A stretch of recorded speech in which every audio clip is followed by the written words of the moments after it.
Welcome back, everyone, to the third official episode of the Young Entrepreneurs Podcast. My guest for today is the kind of entrepreneur most of us read about. He is a multimillionaire who spent over 6 decades building businesses across different industries. He has always been taking risks and creating opportunities for not just himself, but for others. So I would like to introduce him, Mr. Ram Galindo.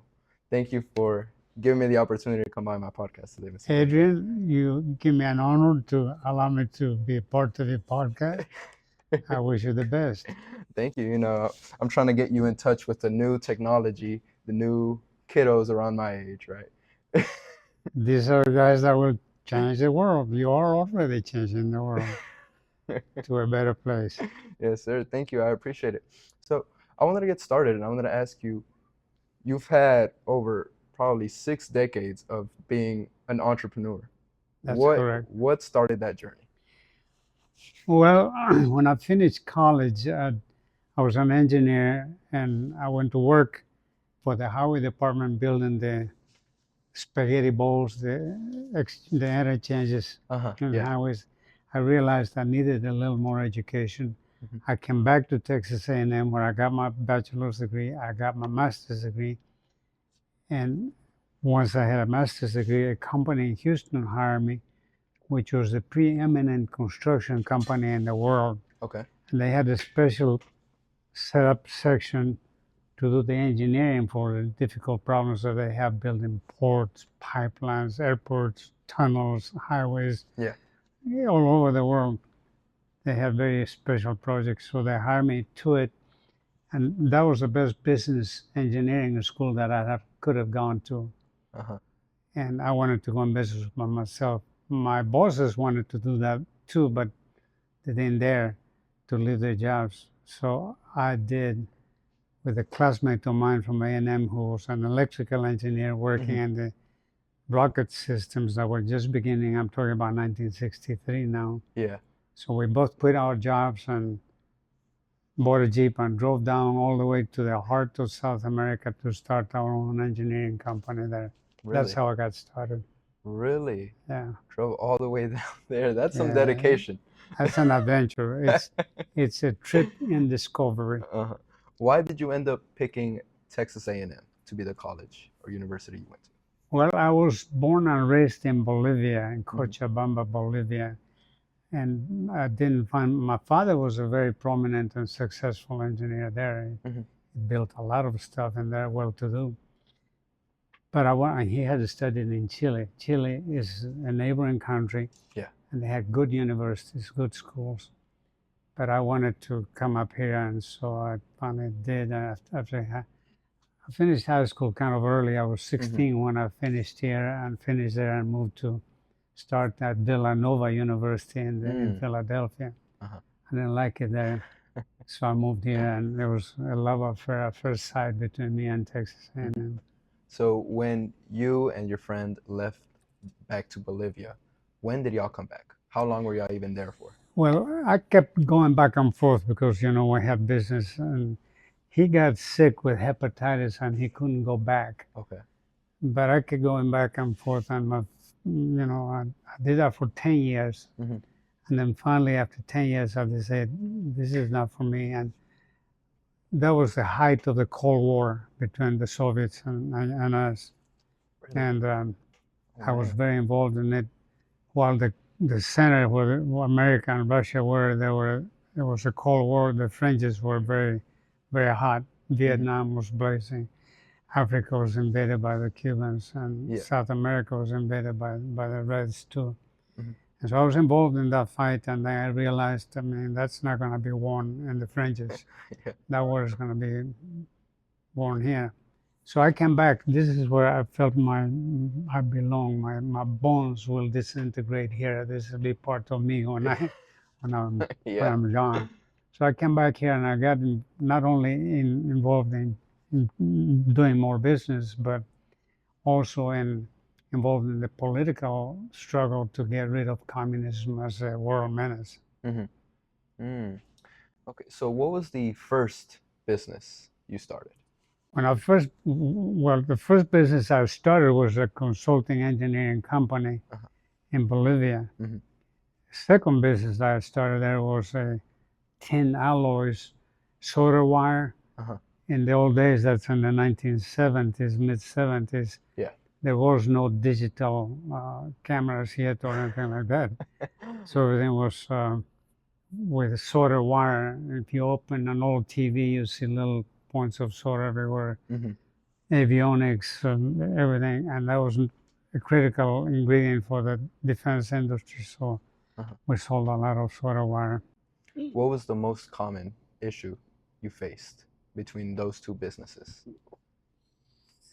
Well, the instability of the country in which I was, and that was the main reason why I knew I didn't belong there. I belonged here, and I was seeking stability, which we're about to lose here now. That's a big topic right there. So over the course of your career, how many businesses have you started in general? 60 years is a long time. So last Christmas, I decided to write the story of my entrepreneurial life by making garments labeled with different companies that I had started and built. And I built enough to give my cooperators, people who helped me in those days who are still around, piece of a garment or a jacket or a shirt, whatever, so that they could remember it. And it turned out I had 27 companies that had been successful companies, money-making companies that I created and sold. One of the characteristics that defined my career was that in most instances, I made all my companies as a single asset company. In other words, a company that will only one business. Example, a fitness club. I built a company that just built fitness clubs, and we built several in this town and in Austin. And when it was a going enterprise, I sold the company. If that company would have gone bad, it would not have dragged my other companies because it was insulated by a legal shield of a separate corporation, separate bank accounts and all that. So I have 26 of them. And 26 fitness centers? No, 26 companies. Oh, okay. I just wanted to make sure. I organized, in my lifetime, I organized 2 banks, which I did mergers and acquisitions so that the banks grew and eventually sold them out. The last bank I sold was to a bank that is traded in Wall Street, a big bank. I had a lot of apartment complexes, had land development projects. I had a coffee company that I rescued from bankruptcy. And so I have I told you, 10 hours company. I had a construction company. I have management companies. So I was in all. So you've had 27 companies that have been successful and have sold. Right. How many have you had that have failed? None. None. You're 27 and 0. 27 and 0, right. You don't I hear never had to. I've never not paid all my bills. Never not filed for bankruptcy. Never had disappeared and gone. I have faced up my misfortunes squarely. In the 1980s, toward the late 1980s, there was a banking crisis brought about by the failure of the savings and loans, the S&Ls. Yes. And a lot of the banks went broke all over, including one of my banks. But I paid all the debt, and I did have a lot of losses because at the time I had a big piece of land that was going to be developed into a beautiful golf course. Yeah. And I had a lot of debt on it. So I went to all my lenders and I looked at them in the eye and I said, I will pay you everything that I owe you. Just give me a little time. I have several things still going, and as they produce, I will pay you. By 1992, I was completely paid off. I didn't owe anything else anymore. I get a phone call after that, and I said from my banker, and I say, hey, why don't you buy this piece of land here that has a big potential for development? I say, you took that piece of land from me. I mean, you didn't take it, but I gave it to you as part of my payments of what I Yeah. owe you. And now I have nothing, and you are adding insult to injury. Says, oh no, no, no. It says, you did everything you said you would do. Mm-hmm. And that is what we want in our customers. We will give you a new loan and get you started again. Mm-hmm. Unsolicited, they came to me. So I took it, and that's how I rebuilt my business. Through all the 27 businesses that you've made, what is the biggest skill that you learned? Well, for one thing, I'm very, very methodical, very orderly. Mm-hmm. I know exactly where every penny that I have or I owe is, and how I will pay back. And I never splurge on anything. I mean, Yeah. I just always been very measured with my expenses. Uh-huh. And I have a lifestyle which is kind of unique. I mean, I'm 86 years old now, and I'm still working out 3-4 times a week. Uh-huh. And I eat right. I took you to dinner one time. Yeah. You know what I eat? Salads Yeah, only. eats good salads And I've never smoked, Mhm. never drank in my life, never did drugs. Just I won't say I was a goody gumdrop because I had other problems, but nothing that really hurt Mhm. anybody, and I always did what I said I was going to do, Mhm. always. Mhm. And so your word means a lot, would you say? It's one of the foundation stones of my life, right? Uh-huh. Mhm. And so you had mentioned earlier you had fitness clubs. And for those who are watching, the fitness club behind us, Mr. Galindo actually used to own, which I think is Yeah. pretty crazy because his fitness club is right next to his office building. Yeah, So how did that come about? well, both this building and that fitness club are part of a 1,000 acre development that I did in Bryan, Mhm. which extends from the what is now the new sports clubs that they're building here. Yeah. It starts at the railroad tracks and goes almost past Traditions on both sides of Villa Maria. So that was one of the big projects that I did, but it broke up into many different projects. Uh-huh. I didn't take it all at once. Remember, I didn't have any money to start with, so I had to raise money like Yeah. you guys will have to do soon in your lives. Yeah. Put up a solicitation Uh-huh. and show what you're going to do with the money and how you're going to return it back to them. Mhm. And so little by little, I bought 1,000 acres Mhm. in this side of town, which now has a population of over 20,000 people. Mhm. That gave a lot of opportunity for side businesses. Mhm. Okay. So how did you raise those funds? Where did you meet these people to even have the ability to raise these funds? Did you give them a presentation or That how is a exactly did critical that go? question. If you don't have the connections, you can talk to your neighbor, talk to your next, all day long, you'll never raise anything. Mhm. So you have to expand your circle of comfort. Mhm. You have to go meet people. Yeah. And whenever you meet somebody who's better than you, by Jove, admit that he's better than you Yeah. and suck all the knowledge you can out of him and build yourself up with it. Uh-huh. And when you do that enough, you'll meet people that see you coming along. And when you come offer an opportunity for them, they will pay attention to you.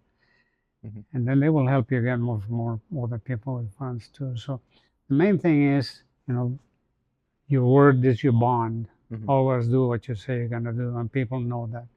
Next thing is when you go talk to somebody about any kind of a deal, Mhm. never try to get the most out of it. Mm. Always go on the basis that you know what you want, find out what he wants before you do any proposals. And when you understand what he wants and you know what you want, find the common ground and walk out of that table, that conference table, Mhm. with the knowledge that he is happy and you are happy. You're satisfied with what you wanted to do. You have not just done a business transaction, you've created a relationship, Mm-hmm. and it will repeat itself and repeat itself for any other. So in that fashion, then I had a group of investors that I didn't need to go get more investors at all. Uh-huh. In fact, when they died out of old age, their children continue in investment groups with me, Really? each separate company. So Oh, those are two of the key points, that uh, always do what you say you're gonna do, and enlarge your, never try to take advantage of anybody else, and continue enlarging your circles. so you mentioned once you meet someone that you know is smarter than you and is just, let's say, for example, more successful than you, suck all the information out of them. Who have been some of the people you've looked up to? Well, I did something that was, at the time, it sounded foolish to most people, Okay. but it was probably one of the big factors in my life. Mm-hmm. I told you just before that I came back from Bolivia to the United States to do Correct. my business here. And one of my motivations was to defend freedom, to defend democracy, to fight communism, to achieve stability and continue to let America be the shining light on the hill Mm-hmm. that everybody wants to come to. Yeah. And I told you that I didn't think the war would be won on the fringes, it would be won here. Mm-hmm. Right about that time, this was the end of Ronald Reagan's first presidency. He was running for the second term. Uh-huh. And I was convinced that he was the hope for the world. Okay. And I wanted to put my little grain of sand with him. Well, to get close to his advisors, you gotta be able to show that you have done something in your life, and then they'll pay attention. And they have a group called the Republican Eagles. Republican Eagles. And there were people who, to start with, they have to write a $30,000 check. I'm talking about what, 50 years ago? $30,000 then is probably. I was a fortune. I didn't have that kind of money, so I borrowed based on some of the assets that I'd already beginning to develop here. And I had a lot of self-doubts about that, but I put up my money and I began to go to the meetings of these guys, and that was the best investment I ever made. Really? Because I met all these guys. You know who Atlas was, the Greek god that lifts the world on his shoulders, you know? These were the Atlases of America that were creating the big companies and creating the values that America be the place where everybody wanted to go to. And the average, I guess, they were about 20 years older than me, more. And they saw me trying to I mean, they knew that I bought the same idea that they had, you know, but it had come to me way before. Yeah. And so they opened up their heads to me, and more than that, a lot of times I didn't have any money to fly to Washington every 3 months or something, pick me up in their jet here and find me over there and bring me back here.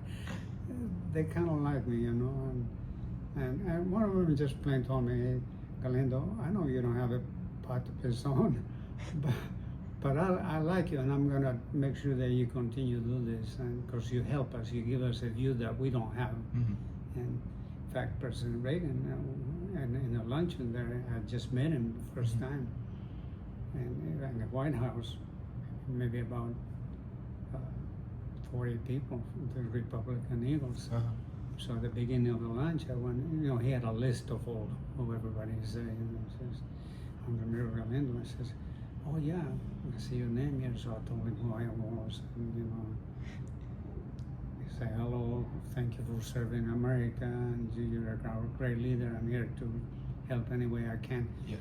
After his speech during lunch, some of the other members said, "What about this? What about that?" And one of them got up and said, "Mr. President, I think we need to do a better job explaining explaining Americans what America is. A lot of people don't understand. They just say it's to make more money or free school or, you know, Social Security. They don't really understand what America is." Yeah. And the President said, "You know, you're right." He said, he looked in his list and he looked around the table and he found me I said, see there, that's Ramiro Galindo. That is America. Mm-hmm. Mm.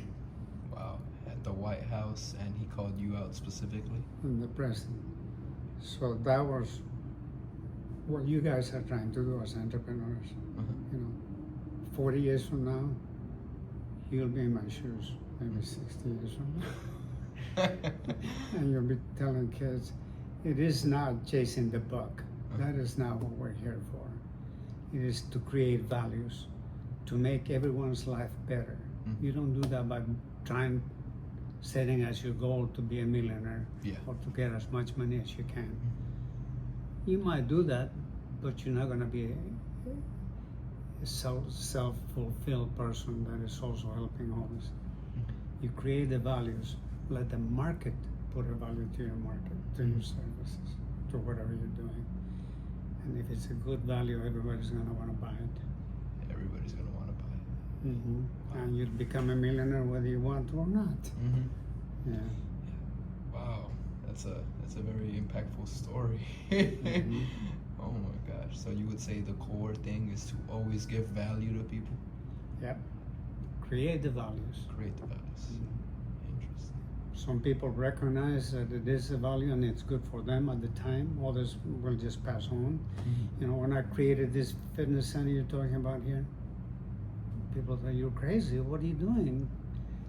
And my banker told me, you're going to do something to go make people sweat in there?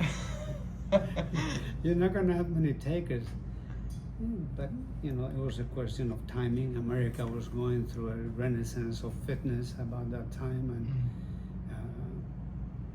And so I eventually got the funds, got it done, and it became a... And you saw that ahead of time? Yeah, I was involved in that one way before I started running. You know, it was a running season and the running decade, the 80s. Everybody was running in the 80s in America, in the streets everywhere. And I was right at the beginning. So people pay me to go sweat. And people thought that was weird. That was like, hey, no, this isn't gonna work at all. Yeah, my bankers did, and a lot of people didn't. The old folks didn't, but the young people like you, they wanted a place to go work out. You know, not just we had a big swimming pool, a running track, basketball courts, racquetball courts, a lot of weights. It was a beehive of activity in there. And I did 5 more of those in Austin and here, and it was a good business. Eventually, my employees, I moved on to other businesses, and I sold the businesses to my employees.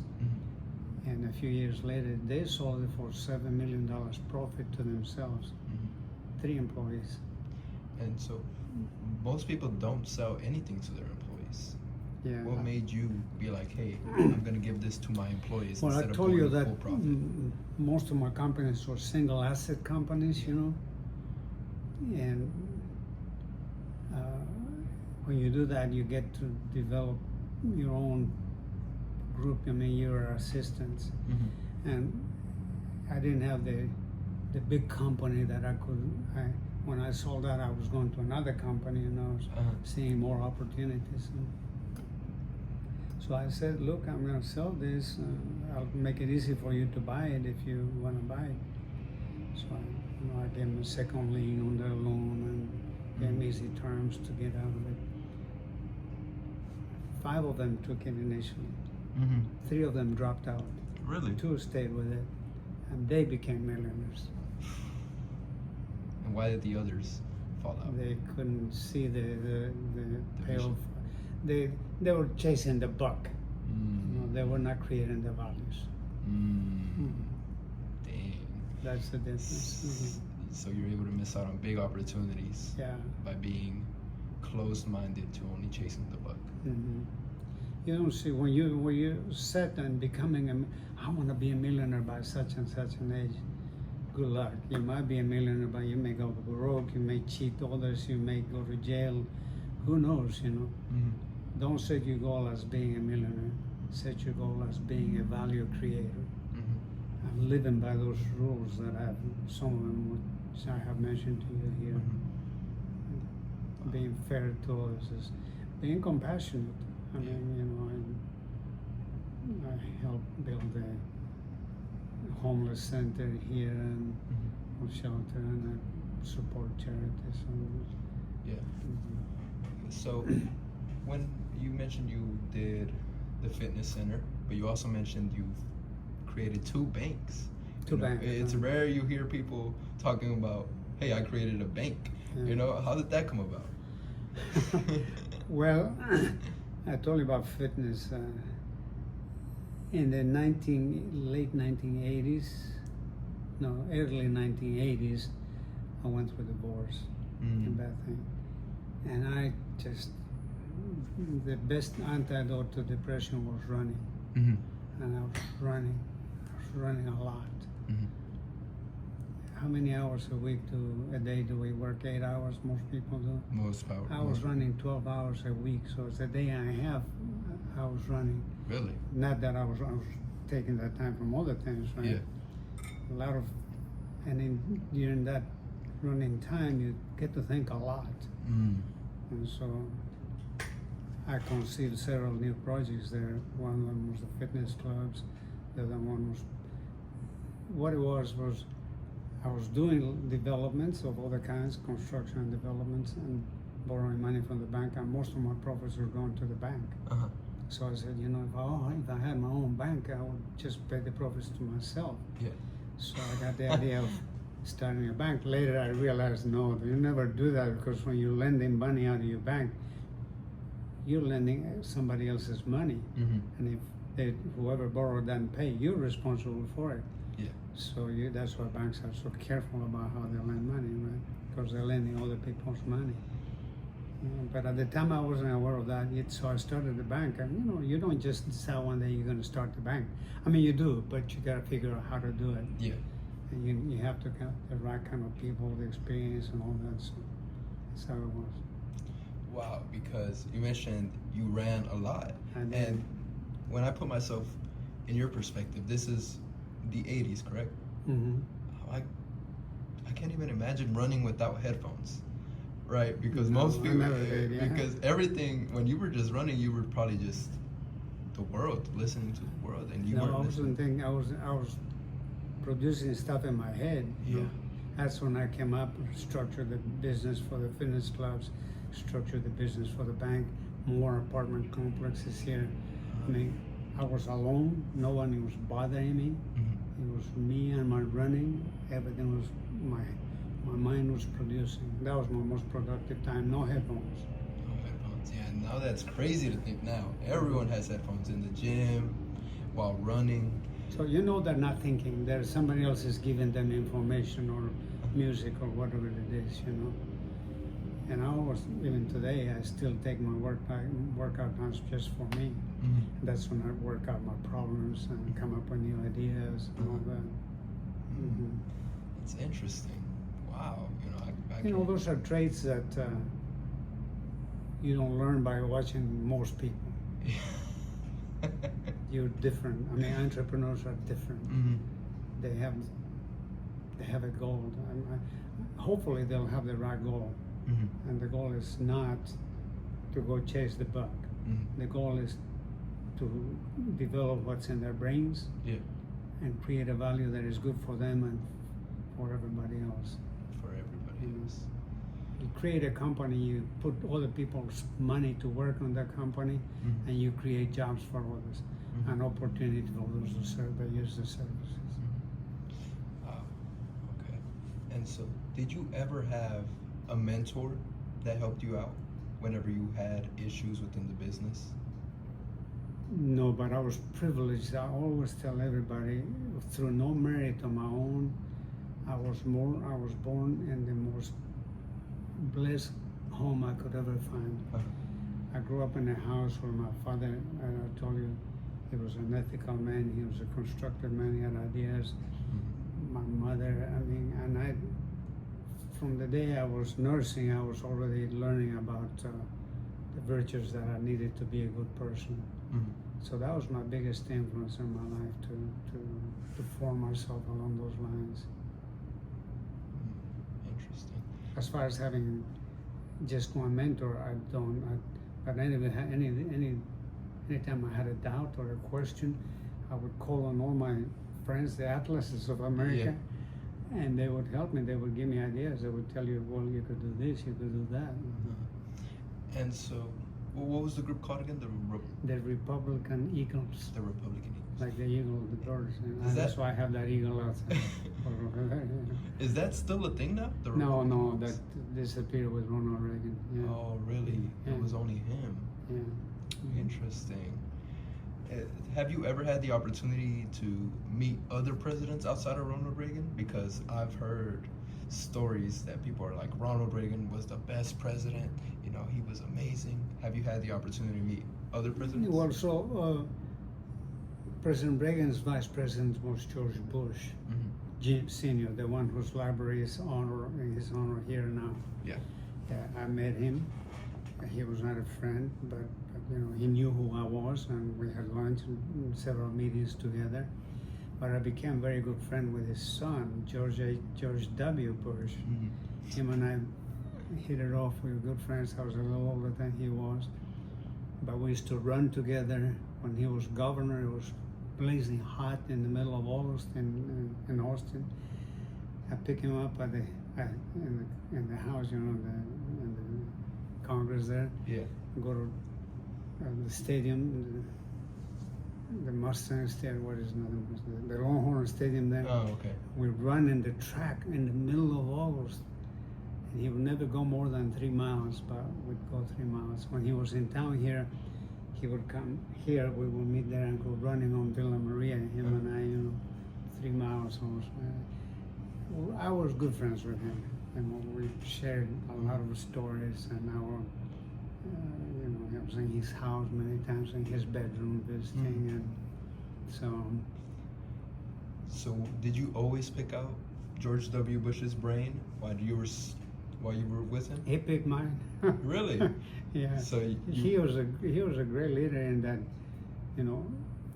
One problem that particular occasion that you brought to my mind was when the legislature was dealing with a reform on the property tax system, Okay. which was killing Texans, property owners in Texas. And we run, and we were exhausted. At the end, we got outside under the shade, and he says, Ram, I got this problem. He says, how, these are my choices on property taxes. I want to give this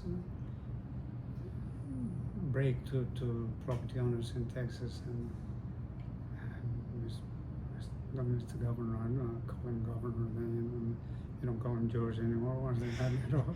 I said, Governor, I don't know. I mean, all I can tell you is that, yeah, I do think it's necessary that we have less property taxes. And here's what happened.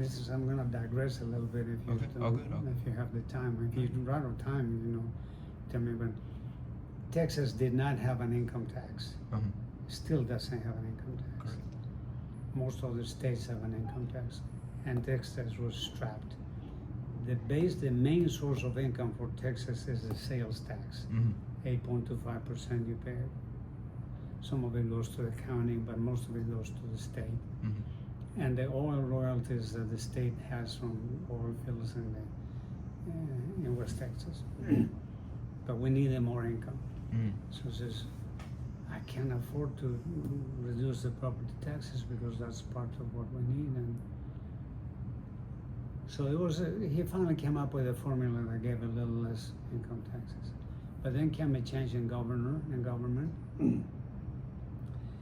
And the next governor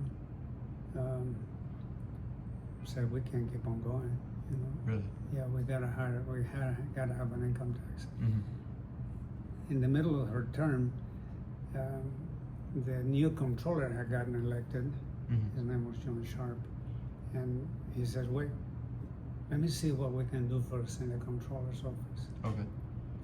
And he did a study in there, and he found that there was a lot of inefficiencies in the government. And a lot of assets that were not used, they were just laying there. Really? Stranded assets, right? Really? So he made a big study, he came up with a solution. And he says, this is how we can raise, we can not get an income tax and bring Texas to its working without income tax. And he implemented the policies very carefully. Yeah. Instead of firing people willy-nilly like they're doing now, you know. And the IRS. White massacres that just say 10,000 people, well, if you show up to work and you can't get in anymore, no, your phone has been disconnected, you don't have a job. Yeah. And that's what they're doing now. Mm-hmm. So what he did is he very judiciously said we can cut people here, we can cut people there, we may have to hire somebody else in here, but by and large it was a huge reduction of expenses. And the biggest increment in income came from using the assets that were stranded. Mm-hmm. So when there is a ballooning government that is spending, throwing money away like the federal government allegedly is doing now, the way to do is not by destroying everything. Yeah. The way to do is by like John Sharp did it. And Texas since then has been, you know what the rainy day fund is in Texas? No. Every year, every 2 years, Texas has a surplus. Mm. Not only do we not have to raise taxes, but we have a surplus. Mm. More money that we need. You know, you don't see that nowadays in the U.S. government. You don't see it anywhere. Maybe other states have it, but in Texas we have that. And that's all because of the work that John Sharp did. Mm-hmm. He figured out how to do it methodically, humanely, and smartly. You know who John Sharp is? No. So John Sharp is just finishing his term as Chancellor of the Texas A&M system. Oh, really? Yeah, he's been there for 12 years and he's retiring at the end of June here. And not only did he fix the economy of Texas, Uh-huh. but he also rose Texas A&M to levels that he had never dreamed about. And now it's like the #1 university. One of the #1 universities in the world. Mm-hmm. I'll talk to you about that one later. Yeah. I'm very involved in it. Yeah, so before we wrap things up, I did want to ask, there's a lot of young kids out there who want to become business owners, but they don't know what to do or how to start. What piece of advice would you give them? The first piece of advice I would give them is to put information in their heads. Go to college. Not information. Not like that, not just by talking exactly. That's not information. If they have a mind to handle numbers, study engineering or do something related to engineering. And if you don't have that much ability for numbers, then at least do finance or business, you know. Mm-hmm. Once you get your bachelor's degree, that's not enough education to succeed in the world like you want to succeed. You gotta get some more.